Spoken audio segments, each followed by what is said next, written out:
Thank you all for joining us today, and I'm going to share my screen so we can get going.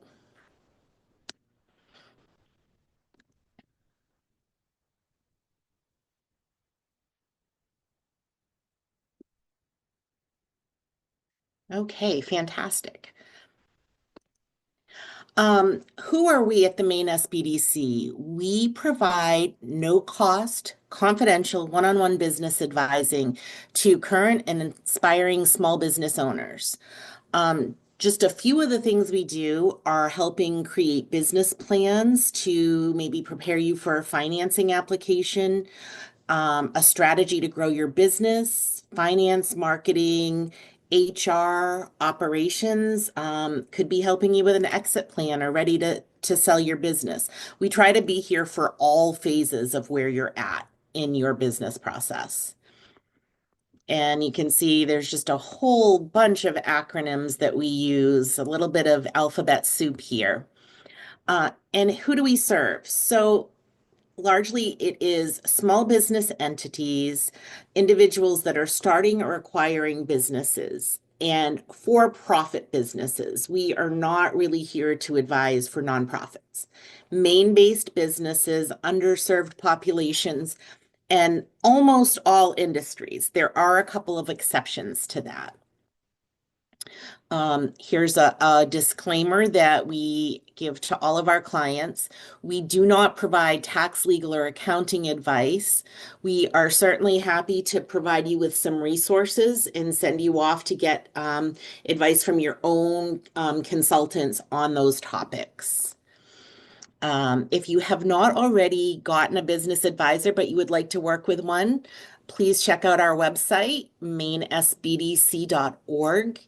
And there is a request advising button in the upper right corner of the screen. You would click that, enter your contact information, and then you have the opportunity to either select an advisor by name. And if not, we will assign one based on where you're located.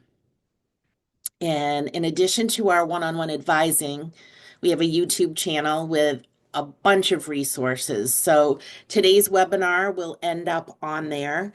And there is a history of several years of all different topics that you may find beneficial, and you can watch them at your leisure at no cost. What is our goal today? The purpose of this presentation is to help understand why team motivation is critical to small business success, discuss some of the key challenges that business owners face when managing their teams, and emphasize the importance of a strong company culture and leadership. After today's presentation, you will receive a copy of the slide deck for this. Since we are a small group, I would suggest if you have questions to put them in the chat. I do have time reserved at the end to do questions, but if something pops up and you really want to discuss it, just throw it in the chat and we'll try to get to it as soon as we can. The power of motivation is that motivation drives results. And that shows up in increased productivity, better customer service, higher employee retention, and it fosters an environment of innovation and problem solving.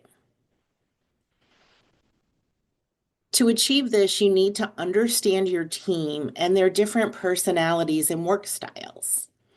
You have to look at the individual strengths of each of your team members and, importantly, understand their varying motivations, extrinsic versus intrinsic, and tailor your approach to individual needs. And depending on the size of your staff will determine how easy or hard this is for you. But the payoff is significant, and that's why we're having this conversation today. The key, as in most things, is effective communication. So that includes regular team check-ins on a consistent basis. And that will vary depending on what your business is and the size of your staff. Daily seems like a lot for a lot of people, but perhaps weekly. And in those sessions, it really needs to be a dialogue. It can't just be the business owner talking. you want to encourage that openness and engagement. So actively listen, look for feedback. And depending on the type of business that you have, you may be able to um, employ some digital tools to encourage this communication. Programs like Teams or Slack allow people to communicate online with each other about work things, and it doesn't have to stack up until you have an actual face-to-face meeting. To do this, you need to build trust and transparency, and you do that by leading by example. So, being as honest and transparent about your goals and your challenges is going to help your employees understand exactly what you're trying to accomplish and help them envision their role in it. You want to build trust through consistency and reliability. So, that has to do with treating people the same. You have the same reaction and response to the same thing from one employee to the next. And it's perfectly okay to share not only your successes, but your failures with your team. And you can offer autonomy by empowering your team. And I really think as a business owner, being able to empower your employees is one of the greatest opportunities that you have. And it can be challenging. You've built a business, you want everything to go according to plan, and you know what that plan is, and you probably feel like you know how to get there. But you have to depend on your employees and you have to empower them. So, that includes giving them ownership of their work and encouraging them to make decisions and solve problems. I'm definitely not saying that they should go off and do things on their own without checking, but I'm just saying encourage them to think about it and engage with you about this. And if you can, avoid micromanaging because that really damages the trust. They want to feel trusted to succeed. Another great way to motivate employees is through recognition and reward. Celebrate their achievements and yours. How do you do that? You can publicly recognize them. You could do this through your social media, and promote something really special that's happened. You can give monetary or non-monetary rewards and personalized recognition. Maybe that's a thank you note. Maybe that's a shout out at a meeting. Maybe that's something on the bulletin board that draws attention. And I think if you can foster an environment where not only you celebrate achievements, but your staff celebrates those achievements with each other, you're really creating some cohesiveness. And as I was just saying, you want to foster the team collaboration. This can be difficult in some small businesses because sometimes your staff isn't all together at the same time. So you have to work this according to what your business setup is like. You can have team building activities. So you can do some that are related to work and you can do some that are fun. I know companies that organize outdoor activities, a picnic during off hours, or sometimes it's a team meeting that just starts with a game or something to relax everybody and put them at ease. And you want to encourage knowledge sharing and cross collaboration. So you want to make sure that you're not getting people to compete with each other, but to collaborate with each other. So constantly recognizing the things that they're doing and recognizing when they share their knowledge is going to be really helpful in this. Organize brainstorming sessions. These people are working in your business, and there's no doubt they have some ideas. They certainly probably won't all work for you, but employees really want to feel heard and feel part of what's going on and part of the successes. So you may be able to do an in-person brainstorming session. You may have to do that digitally over email or through Teams. And if you can, and again, this is going to really depend on your business, provide opportunities for growth, training, workshops, courses, certifications, things that you can do to help employees better themselves because that will better your business. Provide opportunities for career advancement. Hopefully, when you hire people, you are seeing opportunities for them to grow beyond what you've hired them for.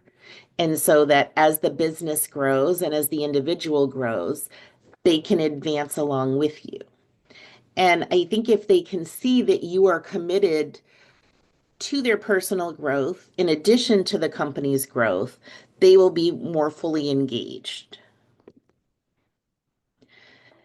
Everything can't be all positive. We sometimes have to address issues, and that is certainly required, but we need to do it in a format of being constructive. So when we give feedback, we want to do it in a timely and a specific manner. So if an issue comes to your attention, it probably can't wait a couple of weeks. You probably need to address it right away. And you really need to specify what could have been done better and how it could have been done better. And hopefully that there are enough things that you can balance these constructive feedbacks with some positive reinforcement.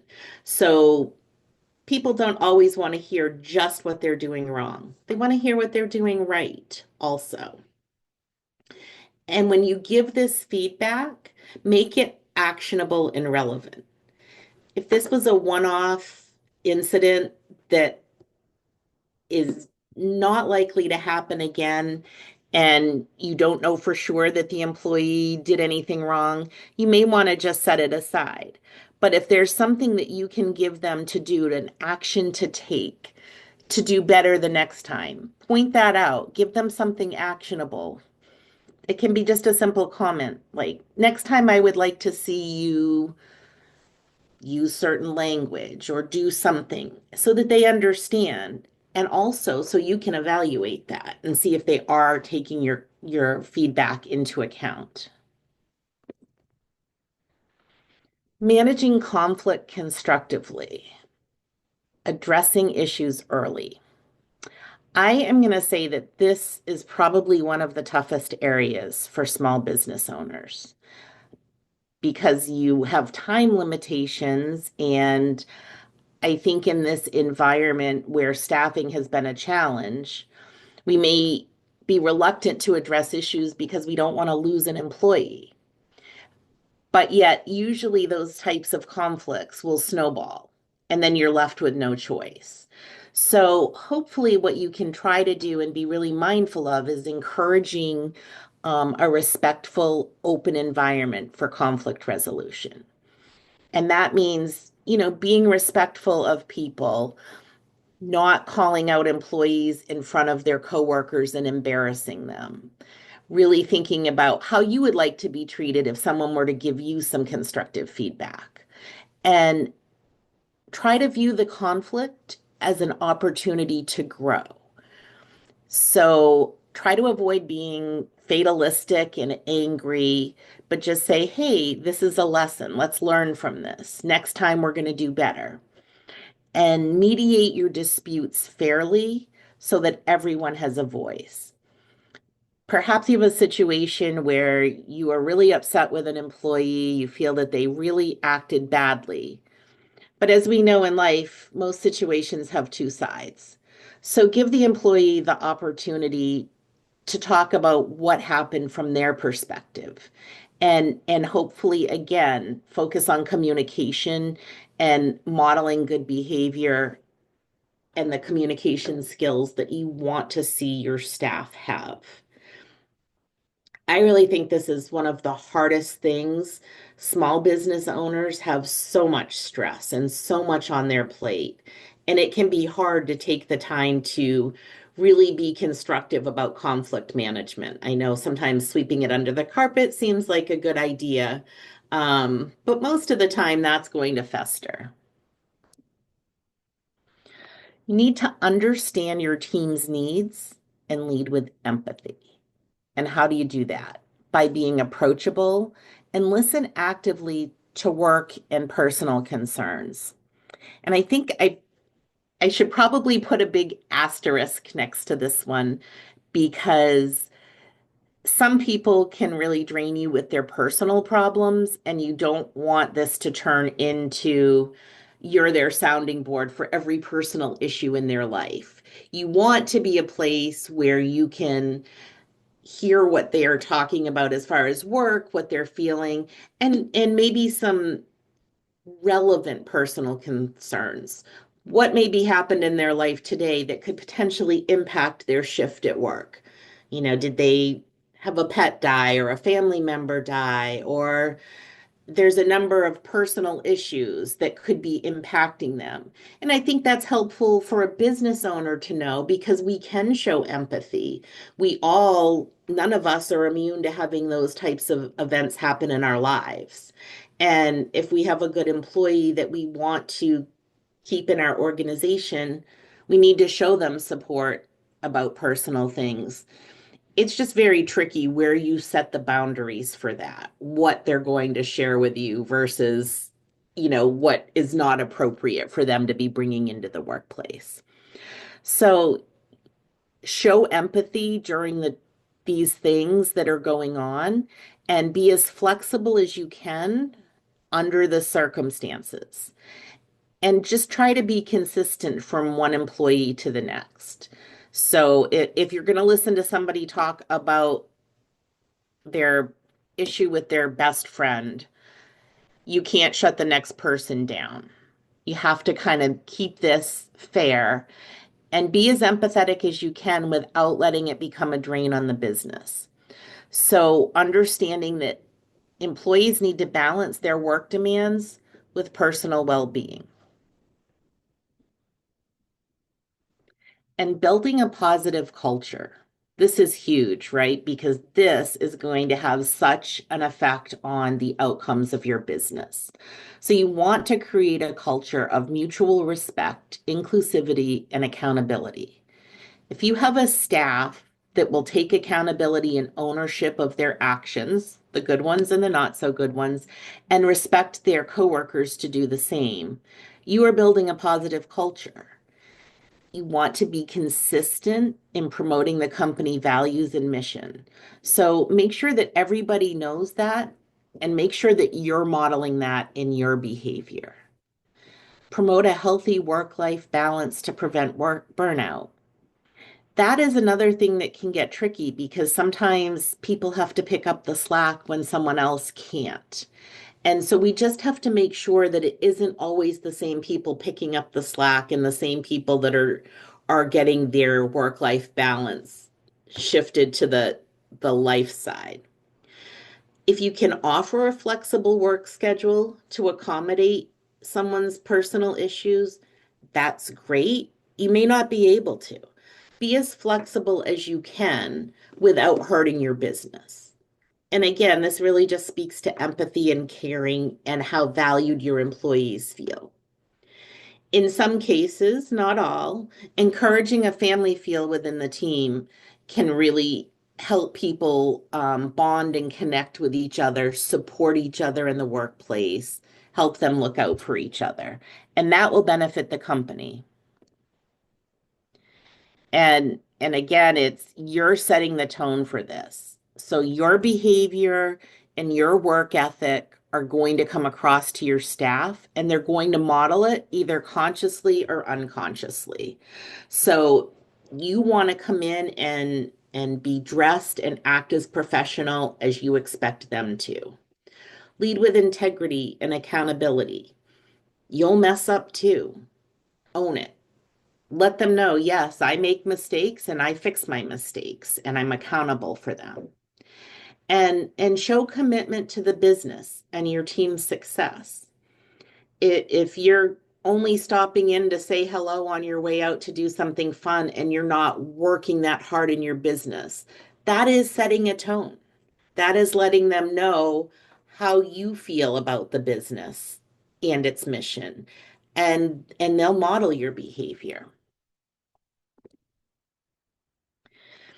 This next one is not going to apply for every business. And as is true of a lot of these slides, I want you to try to connect with the ones that apply to your business and utilize them if you can. You can measure success or track team performance. In any business, you should be doing a performance review of your staff, and you should be doing it on a consistent basis, whatever you determine that to be. Might be quarterly, might be annually, but do it consistently and do it the same for everyone. You can use key performance indicators to measure individual and team performance. So if there are certain things that you're working towards, um, make note of those, promote those internally amongst your staff. And as progress is made towards certain goals, celebrate that. Really encourage that, just positive reinforcement and motivation to keep doing the things to get closer and closer to the goal.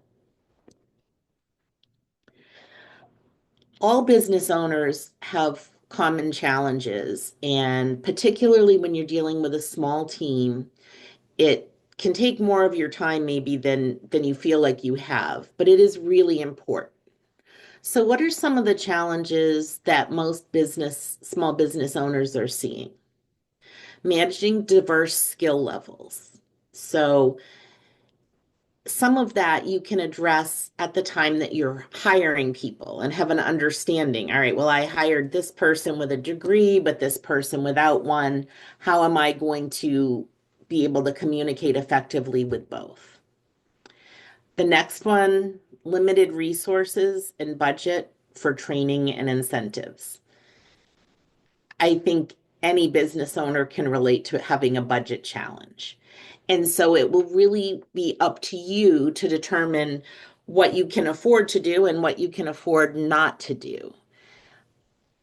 And again, you want to be consistent with this. So if you are providing training either for certain roles, you want to have the same training available from one employee to the next. And then just balancing day-to-day operations with team management. You are responsible for so much as a small business owner, and you have so many open tabs in your brain of the things you need to get done. And there's probably a lot of nights you go to sleep with them still open. You haven't gotten a chance to address those things. And then you have the people side of your business of having to deal with your employees. And it's important because they represent you. When you aren't there, that is the representation of your business. And so they're going to make you look great or they're going to make you look less than wonderful. And so you've got to figure out how to prioritize managing them and getting the results that you want. So you'll have to prioritize tasks and training and providing feedback and things like that. You're just going to have to figure out how to make time for that. Be resourceful with incentives. I have had a number of business owners say to me that they get the best results from incentives that are not monetary. Um, just celebrating successes, recognition of going above and beyond really pays off greatly. And again, creating that supportive and adaptable team environment. There has to be some cohesiveness with your team. Even if they're not all working together at the same time, you want to try to create an environment where they're happy to see each other. When one person is being recognized, everybody is proud of that. And hopefully you'll be able to manage that without getting um, having to go down rabbit holes of personal drama. And I think that is another challenge that has to be dealt with, how to keep it professional in the workplace. Conclusions and takeaways. So I think we all agree that motivating and managing our team are critical parts to our long-term success. Strong communication, consistent recognition, and trust and growth opportunities need to exist. And most of all, be a leader who inspires, supports, empowers, and grows with your team. we all have room to improve and grow with them, be part of that team. And I think that you'll see great results. And again, that is something that Maine SBDC and our business advisors are happy to work with you and advise with you on how to work with some of these issues should they arise. At this point, my presentation is done, but I would love to hear your comments, feedback, and just any discussion that you'd like to share at this time.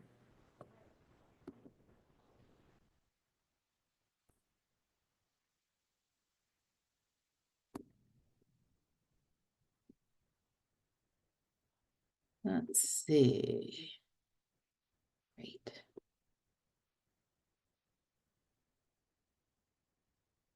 Do we have questions or comments, either some of these suggestions that you've employed or things that you've done that have been really successful, not successful at all, or that you really need help to strategize on?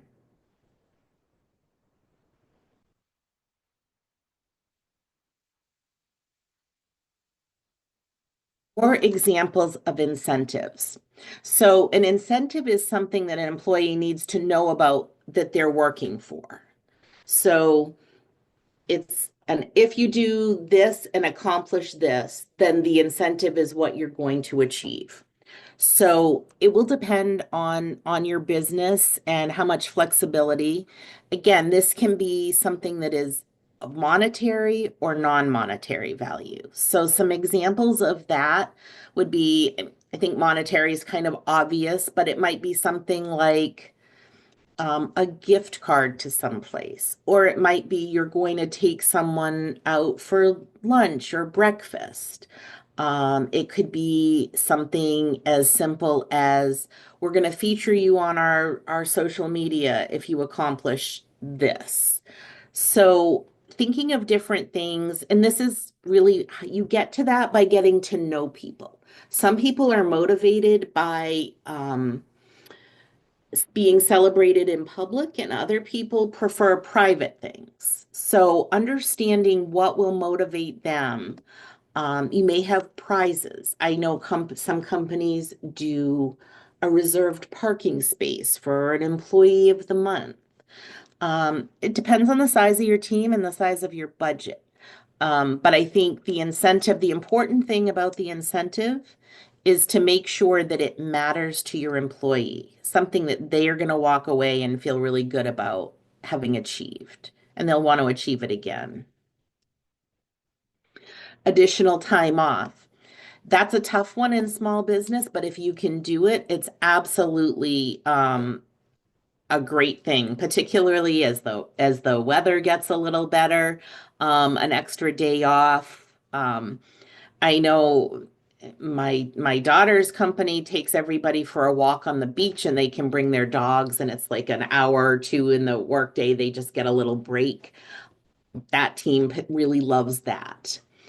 Ideas or resources for team building or games for weekly meeting. Having trouble. Absolutely. Getting engagement can be really tricky and really frustrating if you don't have that. What I have been finding lately is a great tool is to use AI for this. And I think my center director is on this call, so I think she would vouch for this approach. Um, we have a relatively new team that's meeting, and some people know each other better than others, and it can be just feel like maybe everybody isn't meshing the same way. And so we lead our meeting with a random question every week. And a lot of times that comes from AI. And you tell it, I have a team of this size. This is what we do for work. We want an icebreaker topic. And so it'll be a question that we all go around and give our answer to. And it's typically not a work related thing. It's something of a personal nature. Our team, for example, loves to talk about food and drink. So, one of our questions was about favorite meal that you remember from your childhood. Um, you can in on Amazon, you can buy decks of cards with like conversation starters and things to get to know each other. I think, just kind of previewing that and making sure that everybody will feel included by the question. Like, I think we all have a favorite meal from our childhood. This week, we answered the question, if we had an extra hour every day, what would we do with it? Because in relation to the recent time change. And that was a great thing. Everybody participates. It's really fun to hear what other people say. And it also, I think, we really are getting to know each other on a level outside of work. Um, and and Allie just commented, she just she goes to Chat GPT and puts in a prompt and gets these questions. So it can be something really quick and very accessible. And I think over time you'll kind of get a sense of, okay, what people are responding to what things, and you can kind of capitalize on it from there.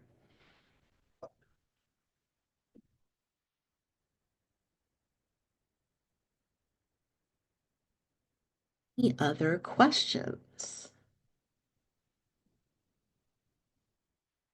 Well, I will stay on the call for a few minutes if people want to just stay and pipe in a smaller environment. But thank you all for attending today. I hope you're walking away with something that is going to help you in your day-to-day operations with your staff and that you'll see some improvements. And hopefully we will see you on some one-on-one advising sessions.